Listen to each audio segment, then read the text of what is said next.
Good evening guys. Welcome to study with Sunita channel में एक बार फिर से स्वागत है स्टडी विद सुनीता चैनल में। गाइस, मैं आज आपको स्वर मात्रा और स्वर व्यंजन के संयोग से पढ़ाने वाली। स्वर व्यंजन का संयोग यानी कि स्वर और व्यंजन के संयोग से कौन सी की मात्रा बनती है और स्वर की मात्रा क्या होती है, ठीक है, किसे कहते हैं। सबसे पहले हम लोग ये समझते हैं तो स्वर की मात्रा, ठीक है ना। स्वर का संकेत चिन्ह, स्वर का संकेत चिन्ह ही स्वर का संकेत चिन्ह स्वर की मात्रा कहलाता है। ठीक है, ठीक है। इसकी जो संख्या होती है, इसकी संख्या 10 होती है।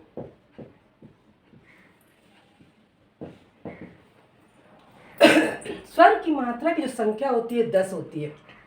अब आप ये गाइस सोचते होंगे कि स्वर की संख्या 11 होती है, मात्रा 10 होती है, ये कैसे है। ठीक है, तो ठीक है, स्वर की जो मात्रा सर कुल स्वर की संख्या जो होती है वो 13 होती है, बट स्वर की संख्या जो होती है 11 होती है। लेकिन मात्रा कैसे 10 होती है?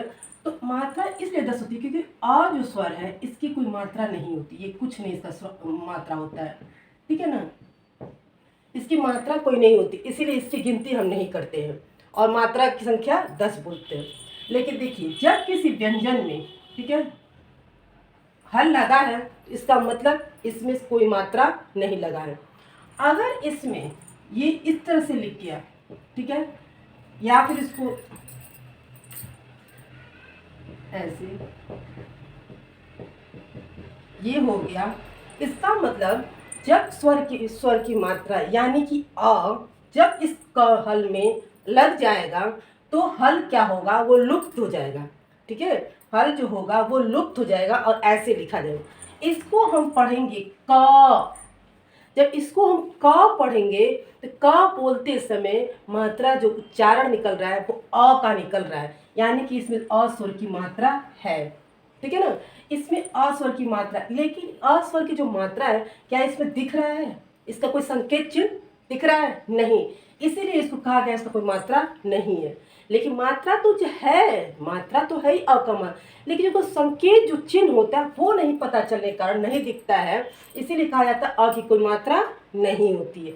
जैसे देखिए, और संकेत चिन्ह जैसे दिखता है, जैसे छोटी, बड़ी, छोटा, ये सब संकेत चिन्ह आपको है, इसीलिए इन संकेत चिन्ह के कारण हम पढ़ लेते हैं और समझ लेते हैं। बट लेकिन इसमें क्या है, अ की मात्रा नहीं मतलब है, इस वजह से हम इसको समझ, जैसे देखिए, और जब भी इस तरह से कोई भी व्यंजन नीचे हल लगा रहेगा और तो इसमें यानी कि अ का ही मात्रा लगा रहेगा। ठीक है ना, हमेशा अ का ही मात्रा लगेगा, और जब अ की मात्रा लग जाएगी तो हल आपका लुप्त हो जाता है।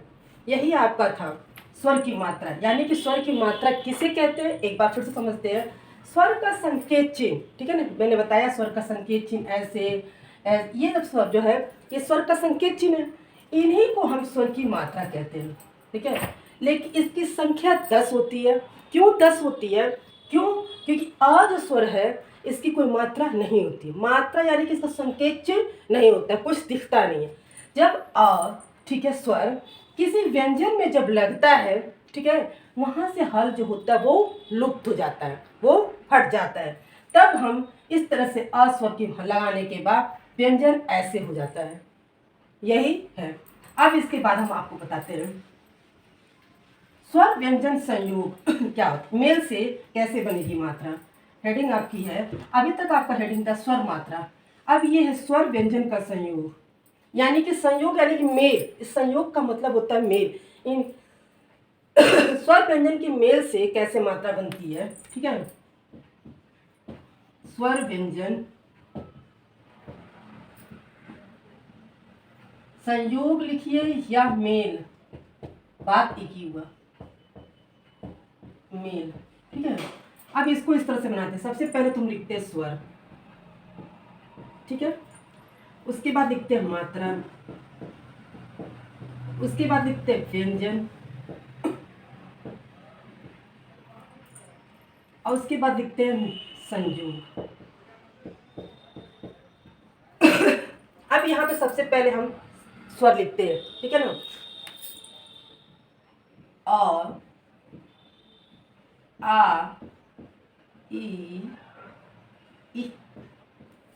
उ, ऊ, ए,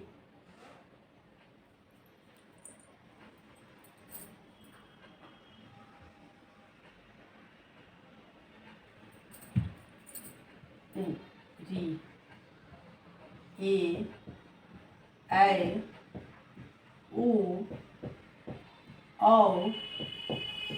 देखिए अभी मैंने बताया था कि स्वर की मात्रा कितनी 10, ठीक है। अब अ की कोई मात्रा नहीं होती, लेकिन स्वर तो पूरे 11 है ना। अब देखिए 1 2 3 4 5 6 7 8 9 10, ठीक है। ये आपका 1 2 3 4, ठीक है, 5 6 7 8 9 10 11, सॉरी स्वर आपके यहाँ पे 11 है, मैंने गलती से 10 पढ़ दिया था, ठीक है। तो यहाँ पे आपका 11 स्वर हो गया। अब इसमें से हम आपको ये बताते हैं कि कैसे आपकी स्वर की मात्रा लगाई जाएगी। देखिए अ जो है, अ की मात्रा कुछ नहीं होती है, ठीक है। अ की मात्रा कुछ नहीं होती है। आ की मात्रा खड़ी पाई करके होती है। ई की मात्रा इधर से होती है। फिर छोटी ई की मात्रा ऐसे होगी, छोटा ऊ की मात्रा ऐसे होगा, इस बड़ा ऊ की मात्रा ऐसे होगा, री की मात्रा ऐसे होगा, ए की मात्रा ऐसे होगा, आई की मात्रा इस पे 2 होगा, ओ की मात्रा ये होगा, और औ की मात्रा, ठीक है ना, ये होगा। ये इसके नीचे लिखा है।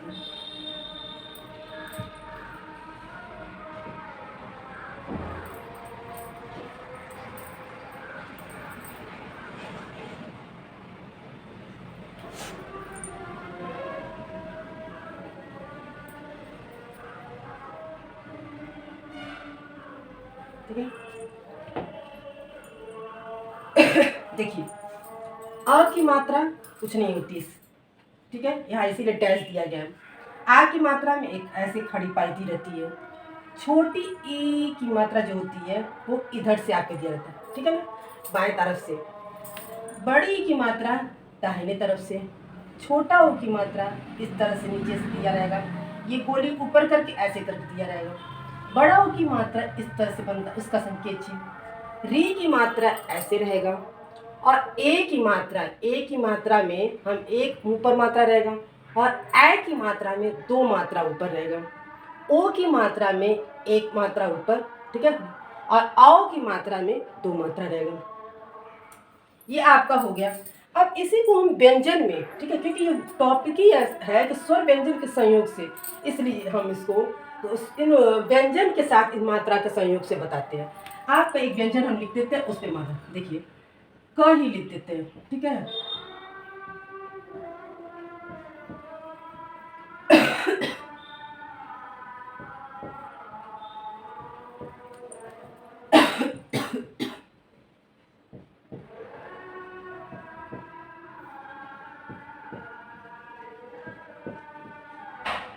देखिए इन व्यंजनों पे हम आपको स्वर की मात्रा को लगा के बताते हैं, ठीक है। इस क पे, ठीक है, आ की जब मात्रा लगाएंगे तो ये ऐसे क लिख जाएगा, हल लुप्त हो जाएगा। इस क पे आ की जब मात्रा हम लगाएंगे तो ऐसे लिखा जाएगा, यहाँ भी हल लुप्त हो जाएगा। इस क पे ऐसे लिखा जाएगा, फिर ठीक है। अब यहाँ पे है ऊन, ठीक है। अब ये है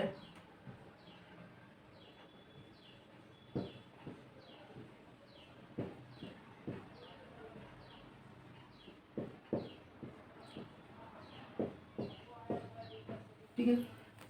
ये देखिए ये हो गया स्वर व्यंजन, यानी कि स्वर आपके यहाँ पूरे 11 लिखे हुए हैं, ठीक है ना। इसमें स्वर 11 लिखे हुए, मात्रा आपकी 10 लिखी हुई है। पहले ही बताया मैंने कि इसमें अस्वर की मात्रा नहीं है, फिर डैश दिए कुछ नहीं होता है। आ की मात्रा एक खड़ी पाई की तरह, छोटी ई की मात्रा ऐसे करके दिया रहेगा, बड़ी ई की मात्रा इस तरह से, छोटा ऊ, बड़ा ऊ, री, ए, ओ, औ, ये हो गया। अब इन व्यंजनों के साथ हम आपको मात्रा बता रहे थे। इस क में जब अ की मात्रा लगी है तो यहाँ ये ऐसे लिखा जाएगा। आ की मात्रा लिखी ऐसे हो गया, की मात्रा लिखी ऐसे हो गया, की मात्रा लिखी तो ऐसे हो गया, कु, कुक, की, री, कै, कै, को, कौ। ये है आपके स्वर व्यंजन संयोग की मात्रा। यानी कि एक व्यंजन पे हम 11 मात्रा लगा के 10 मात्रा लगा के आप बना सकते हैं। जैसे देखिए अब इसी क पे हम लगाए हैं तो अ की मात्रा लगा सकते हैं, ई की मात्रा, बड़ी की, छोटा ऊ, बड़ा ऊ, री, ए, ओ, औ, सब मात्रा इस पे हम लगा सकते हैं। यानी कि एक व्यंजन पे हम तो चाहिए तो 10 मात्रा की लगा, 10 क्या जब आप अगर नहीं अगर है तो अ की जब तक मात्रा नहीं लगेगी तो हल लगा रहेगा, जब अ की मात्रा लगा देंगे तो हल हट जाएगा तो वो भी मात्रा लग जाएगी। यानी कि 11 मात्रा भी हम यहाँ पे लगा सकते हैं। यानी कि एक व्यंजन पे पूरे हम 11 मात्रा। अब आप ये सोच रहे हैं पढ़ा तो रही है मैम 10 मात्रा, बोल रही 11 मात्रा, नहीं, ये नहीं कहने का मतलब ये है। देखिए अ की कोई मात्रा नहीं है, लेकिन जब हम उसमें इस क में जब हल लगा, जब इसको लगा रहे हैं तो तभी तो हल हट रहा है, तो मात्रा तो बस इसका संकेत चिन्ह कोई नहीं है, ठीक है ना। इस वजह से अब इन सब का संकेत चिन्ह दिख रहा है, इसका कोई संकेत चिन्ह नहीं दिख रहा है। इसी कारण हम गिनती में मात्रा की संख्या को 10 रखते हैं। यानी कि एक व्यंजन पे हम पूरे 10 मात्रा लगा के कर सकते हैं, क्योंकि जब ये व्यंजन रूप में आ गया इस तरह से तो जाहिर सी बात है सारी मात्रा को। उसके बाद से आपका आता है कुछ वर्ण विच्छेद से आप समझिए। जैसे देखिए ये आम का हम वर्ण विच्छेद करते हैं। देखिए इसको अलग अलग वर्ण को अलग अलग करते हैं। अ में पहले से ही आ का मात्रा लगा हुआ है, इसका वर्ण विच्छेद जब हम करेंगे तो ऐसे होगा, ठीक है ना। अब ऐसे नहीं ना करेंगे, ऐसे नहीं करेंगे, ठीक है, इसलिए इसको ऐसे करते हैं। अब इसमें देखिए माँ जब लिखा है यहाँ पे हल नहीं लगा है, इसका मतलब इसमें अ की मात्रा लगी हुई है। और उच्चारण भी हम बोलते हैं तो आम अ ऐसे बोलते हैं, इनमें म में अ आ रहा है, तो जब हम वर्ण विच्छेद करेंगे तो क्या होगा, ऐसे हो जाएगा। यही अ इसमें जब लग गया है तो ये इस तरह से लिख गया है, और यही हल जब नहीं लगा है तो इस तरह से। ये आपको वर्ण विच्छेद से आप स्वर व्यंजन का संयोग समझ में आएगा। दूसरा शब्द है दान, ठीक है। अब इसमें भी देखिए ये चूंकि स्वर था, स्वर की मात्रा डायरेक्ट दिया था यहाँ पे, तो हम ऐसे किए। अब यहाँ पे देखिए व्यंजन के साथ स्वर की मात्रा दी गई है, तो व्यंजन क्या है द, तो ये देखिए ऐसे। इसमें क्या दिया है आ की मात्रा दिया है, तो ऐसे। क्योंकि पहले वाले शब्द में स्वर के साथ ही स्वर की मात्रा दे दी गई थी, इसलिए डायरेक्ट इसको ऐसे किया गया था। लेकिन यहाँ व्यंजन के साथ स्वर दिया गया है, तो ऐसे देखिए, ठीक है ना। द इस पे कौन सी मात्रा लगी, आ की मात्रा लगी है, जी आ हो गया। अब इसमें ना जो है ये होगा, ठीक है ना। यही देखिए इस तरह से वर्ण विच्छेद होता है। अब उसके बाद से है रीति। देखिए अब रीति है र, अब इसमें जो है इसमें बड़ी ई की मात्रा दी हुई है, ठीक है ना। इस रीति में किधर से मात्रा, इधर से बड़ी की मात्रा, तो इसको हम वर्ण विच्छेद करेंगे तो ऐसे करेंगे, ठीक है। फिर त, ठीक है ना, त इसमें कौन सी मात्रा दी गई है, छोटी ई की मात्रा। ये आपका हो गया, इस तरह से वर्ण विच्छेद करते हैं। अगर ये देखिए ये वर्णात्मक रूप में है, ठीक है ना, वर्ण विच्छेद किया है तो इसको वर्णात्मक में हो गया, सॉरी वर्ण विच्छेद के रूप में। इसी को हम जब अगर शब्द में लिखेंगे तो लिखेंगे जब ये आपके ऐसे शब्द हैं। लेकिन जब इसी को बड़ों को स्वरों और व्यंजनों को विच्छेद करके जब लिखते हैं तो इस तरीके से लिखा जाता है। ठीक है, अब कुछ और आपको बताते हैं।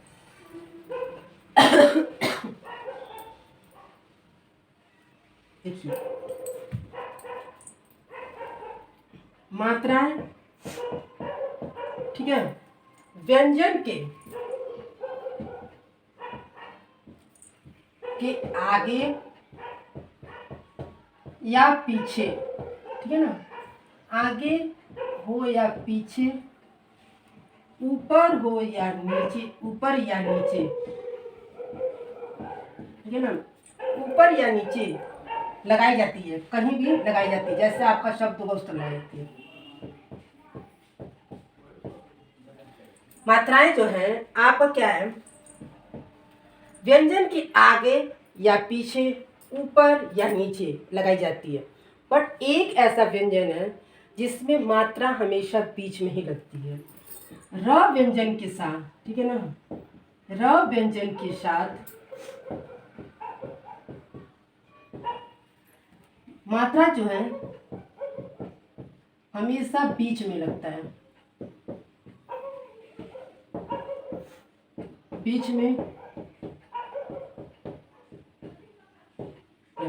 लेकिन इसमें बहुत अच्छी बात और बहुत महत्वपूर्ण बात ये है कि देखिए, ये रव्य लगता है जब भी आप कभी भी शायद ध्यान न दिया गया होगा कि ऐसे लिखा जाता है, ठीक है, या फिर ऐसे लिखा गया, या ठीक है, लेकिन बच्चे और नहीं समझ पाते हैं कि इन व्यंजन में कि कौन से ऊ की मात्रा लगी है, ठीक है ना। केवल उच्चारण से, उच्चारण भी ये नहीं समझ पाते, इस र में व्यंजन के साथ मात्रा हमेशा बीच में लगता है, लेकिन कौन से, इस र में, ठीक है ना,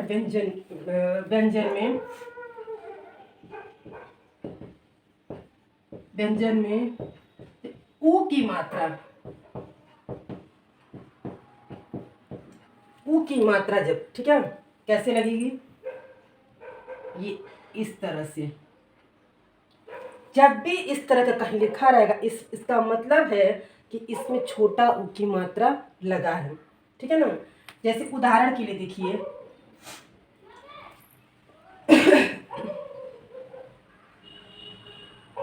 रुद्र, ठीक है, रुधिर, कुछ इस तरह के शब्द हैं।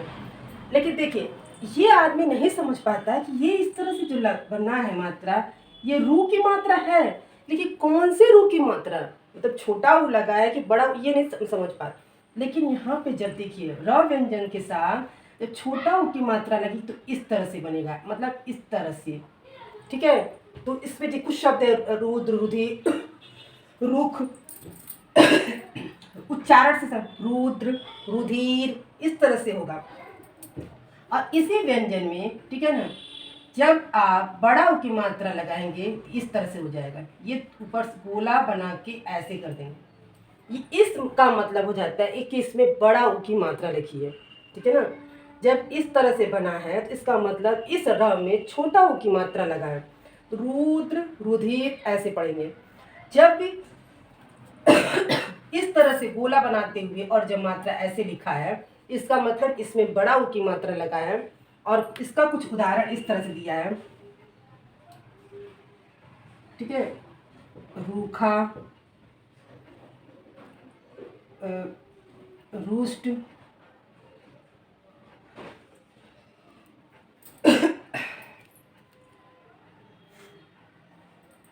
जैसे रूठना भी हो सकता है, चलिए,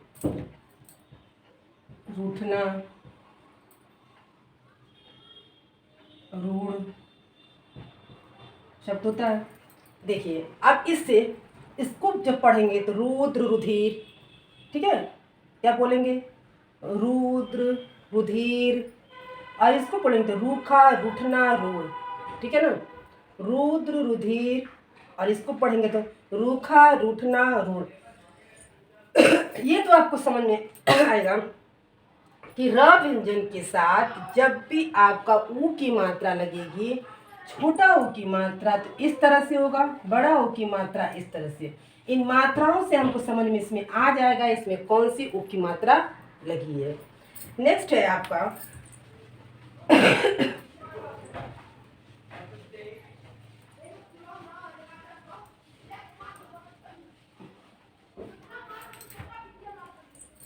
श के साथ ना री की मात्रा, ठीक है ना, इस स के साथ री की मात्रा,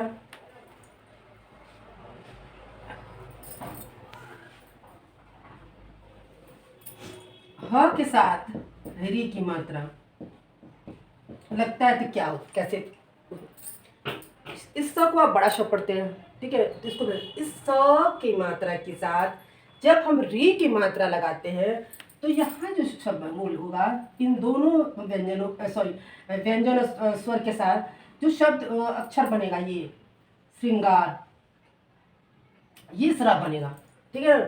अब इसमें देखिए इस स को ऐसे देखिए, पहले से सबसे जब स में बड़ा श जो है, श में री की मात्रा जब लगेगी, ठीक है, और ह में जब री की मात्रा लगेगी तो ठीक है, उससे क्या, इस स में जब री की मात्रा लगेगी तो स्र बनेगा, ठीक है।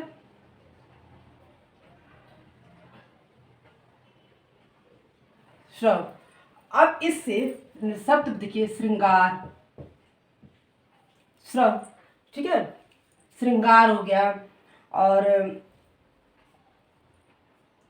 श्रृंखला,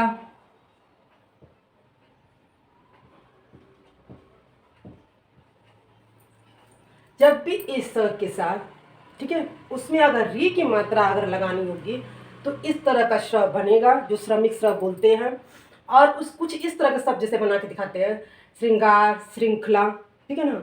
अब इस ह के साथ जब री की मात्रा हम लगाते हैं, ह के साथ जब री की मात्रा तो इस तरह से हो जाएगा, ठीक है, हृदय हो गया ना, हृदय, ऋषिकेश,